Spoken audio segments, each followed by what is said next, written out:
Is the radical left already becoming disappointed with the transformative Messianic figure they help elect to the presidency of the United States? How can this be? Hadn't the radical right talk radio screamed that Obama, he's a hardcore socialist? The voters that 40 years ago bought a Che Guevara poster at a head shop in Georgetown yelled back, "Yes, I can." The Heritage Foundation is now warning us the new president and his minions of godless socialists are about to attack our God-given right to the Australian ballot, and they're also going to end free speech in America by bringing back the fairness doctrine at the FCC. Meanwhile, over in narrative reality land, the president-elect named a street fighter, Rahm Emanuel, as his chief of staff. Can we all be talking about the same man? We're certainly not having the same experience. The 66% of the population that is in the middle was hoping for a job that lasts, health care and education for their children, and perhaps as an afterthought, end the war in Iraq. Maybe they really wanted Eisenhower. What does the Obama presidency mean? What kind of a president will Barack Obama turn out to be? How will it come about, and why? That's our topic for today. With us again is Norman Ball, Associate Political Editor of The Potomac, a journal of poetry and politics. His book, How Can We Make Your Power More Comfortable, will be out next year from Del Sol Press. If you care about our country and what kind of a world we leave to the generation to whom we pass the torch, then you won't want to miss today's program. I'm Leo Gerard. Point taken.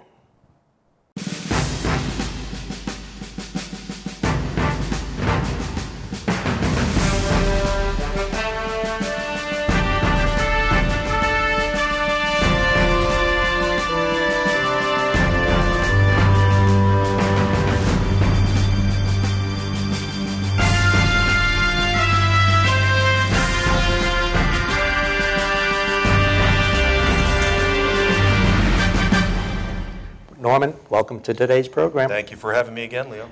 The topic, what kind of a president have we elected? What next? Yes, what next? Well, there was a great article in Counterpunch by Frank Menendez just about 2 days ago, and he makes a very good case for a centrist administration. All the fears that were promulgated by the Republicans in terms of, Leninist, Marxist, socialist was a bit of it was campaign overkill.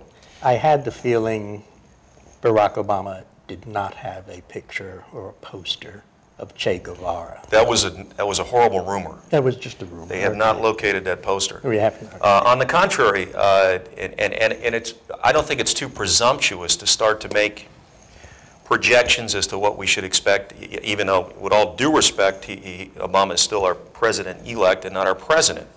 We certainly don't want to be critical, but we can read some tea leaves. And if you look at the names that are being floated around, they're very familiar names, certainly not revolutionary. At the beginning of the week, we were hearing a lot of old Clinton alumni. Lawrence Summers, in State Department, Dennis Ross, Madeleine Albright, Defense. Well, he starts with Rahm Emanuel. I mean, for his Rahm Emanuel, yes. excuse me, for his chief of staff. Now, that's not exactly leaning over backwards. I mean, it's the kind of thing that Republicans won't like, but that's because, frankly, he's Tom DeLay. What's the issue? Well, he is the pit bull, I think, of the Democratic Party. He's a greatly admired operative on the Democratic side, and he has a tenacity of a delay. This may further the theory that we're going to have a good cop, bad cop administration. We're going to have in terms of the tenor of the presidency, we're going to have an Obama who is a semi-messianic figure. He's going to have that Reagan-esque reserve, and he'll be above the fray. No drama. No drama. He won't be in the day-to-day, I would almost be willing to bet. but they've gotten a pit bull in as his chief of staff. And so you're going to see, I think, the good cop, bad cop. One of the reasons is Obama has this very extraordinary messianic aura. Mm-hmm. And we're going to move in. 2009 is going to be a horrible year, and regardless of the occupant of the Oval Office. We're looking at a horrible year. Is this merely a matter of reality strikes? No matter what you said, what you want, what you hope for in your heart of hearts, and this is the man of hope. He's out-hoped the man from hope. Well, I think just as you had overheated rhetoric from the Republicans creating fears that we were going to have a socialist revolution, similarly, the change rhetoric from the left was overblown as well. In fact, Obama's going to be very much a centrist candidate. In fact, he's not the change candidate. He seems to be the continuity candidate. So far, that's what I'm reading as well. Yes, the continuity. It's almost like no drama is the hallmark of this administration. Nobody's angry at anybody. We can all get along. He's going to answer the question, can't we all get along? His answer is going to be, well, yes, we certainly can, and I'm just the guy to prove it, too. I also might save my vice president from being an Agnew or a Cheney, because I've got a chief of staff for that. I can restore some dignity to the vice president as well. Well, I think it was Al Gore that furnished the vice presidency with something other than a warm body, and you may be right with a Rahm Emanuel and a John Podesta, who is the transition chief and may get an administration position. You may return to a ceremonial Biden, although Biden has been up there since he was 32 years old. Well, I don't. When I said return to civility, I didn't mean to do nothing at all. But he doesn't have to be the pit bull. He doesn't have to turn it over to, well, frankly, what Senator McCain used Sarah Palin for, the attack position on everything. Maybe the next vice president will actually do something presidential so that should catastrophe strike, he would actually be presidential. Well, I think Joe Biden has the experience almost certainly to step into those shoes. God forbid, let's hope that's not the case. I also have understand and have read that Obama prides himself on his persuasive skills in reaching across the aisle. And as we said, it's one thing to dip into the Clinton personnel pool, which would make him not such a change candidate after all, but a continuity one. He's gone one further than that. Look at the names of the folks that are hanging around from the Bush administration. Well, I have it on good authority. He will not be retaining the services of George W. Bush. It's definitely out. That is a rumor today. That's a rumor today, but I've confirmed he is definitely out. However, who might we look for familiar faces? Well, he's keeping, or at least the scuttlebutt that we read, he's keeping Gates at Secretary of Defense, the man who Robert Mueller at FBI, Bernanke at the Fed. Well, who has a 7-year term, but given the turmoil in the markets, you might have expected at least a request for a resignation, just a pro forma, but apparently he will be retained as well. Well, if you don't want that to accept it, you don't ask for a pro forma and then turn it down. That would create a little sticky situation. That may be the case. Now, it looks to me, though, like with the exception of the president and his internal, kitchen cabinet kind of guys, there's a lot of people that won't even be ordering business cards, quite frankly. I mean, this doesn't even sound like FDR, much forgetting the absurd rhetoric. Well, think about the rhetoric. Think about where we were rhetorically. We had a potential closet Marxist-Leninist, okay, if you listen to some of the Republican rhetoric. Now, as I recall, when Fidel Castro, who was a revolutionary, by the way, when he took over Cuba from Batista, he kept absolutely zero of that prior administration. That's what you would call a revolution with a capital R. Now, I think Obama is going to be very much a centrist candidate. He's not going to be an FDR. He's not going to be a Huey Long. It's going to disappoint a lot of progressives, a lot of lefties. He is going to be a centrist along the Tony Blair, Bill Clinton mold, right down the middle. Do you think that this is a message of it's time to grow up, as America took a tremendous turning point and perhaps earned the forgiveness of God by electing a black man to the presidency? Maybe it's also the time when that message goes out to the rest of us. Oh, for goodness sakes, grow up. We can't have revolutions every 4 years. That is a theory of revolutionaries, that the revolution must be constant. Well, we actually got to get something done besides... Well, that is a Maoist... it is. That is perpetual revolution. Perpetual revolution. But that leads to a lot of discontinuity. I think one of the myths that was perpetrated after Bush's his re-election was that the United States was a right-of-center nation. I think what Obama's going to do is not bring us to a leftist progressive agenda, but he's going to return us to a dead center country. We've elected Eisenhower. He looks more like Ike than FDR to me. He does it. Well, as of tonight, he does anyway. Yeah, tonight anyways. Right.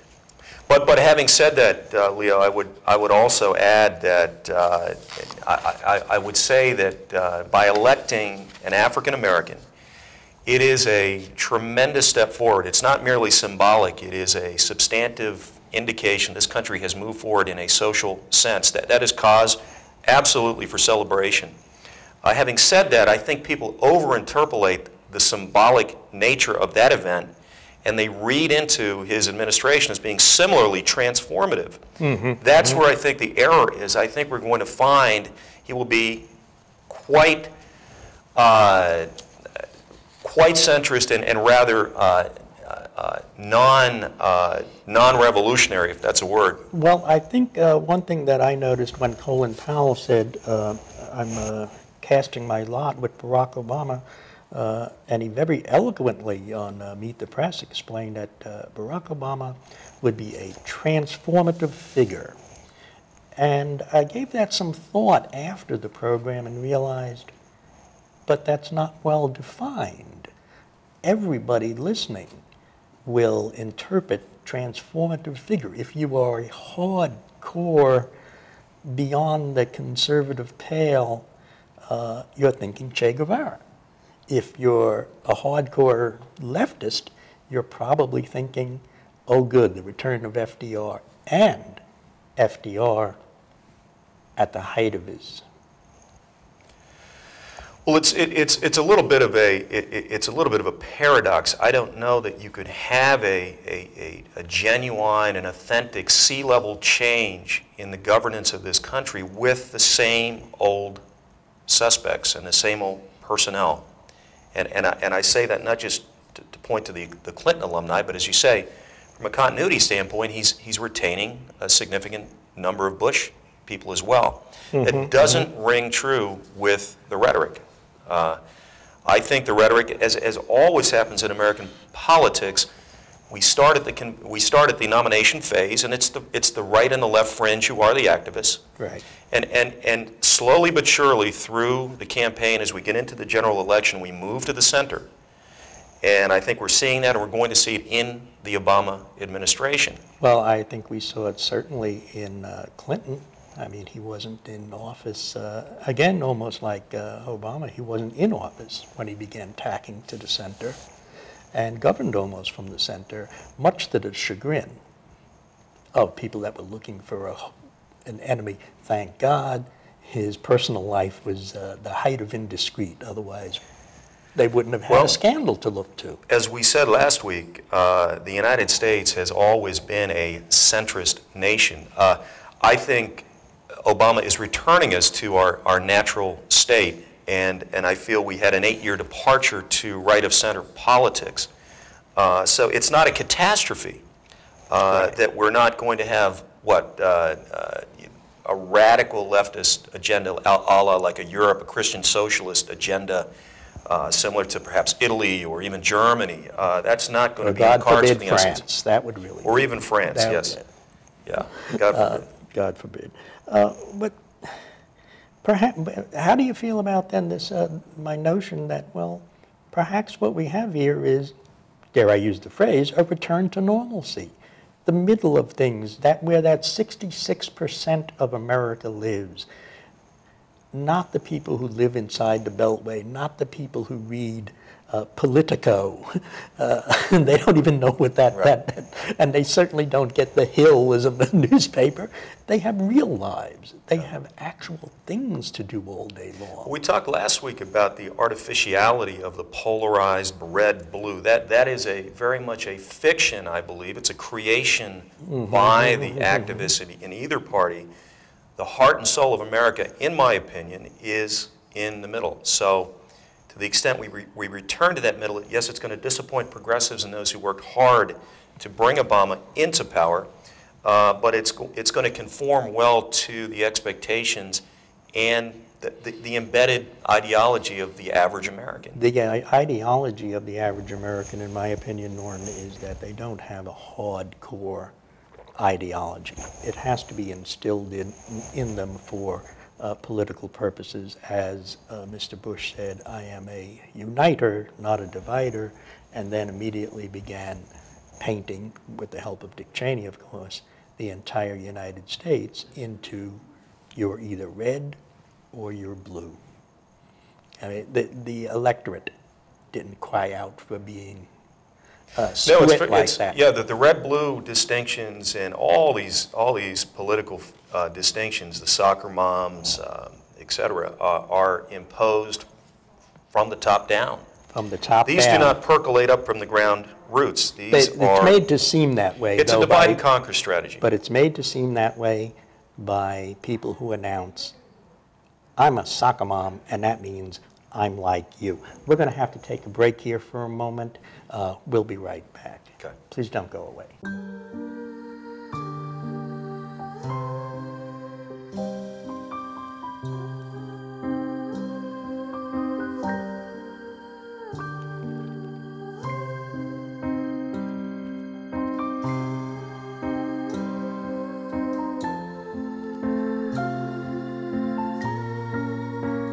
Protect yourself from mannequinism.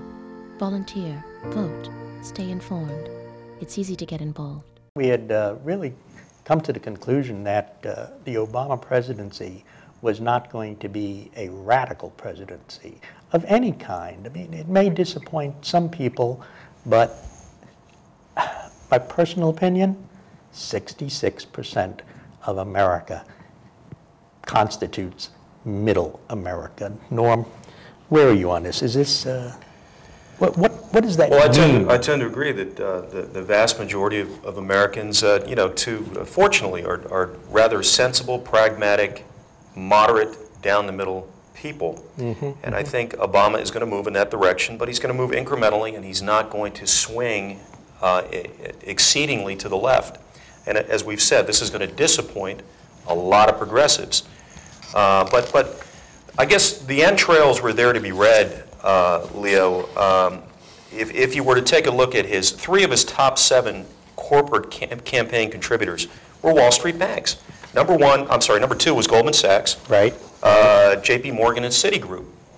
Not surprisingly, he voted in favor of the $700 billion bank bailout, which just about every economist has panned and is clearly a Main Street to Wall Street subsidy.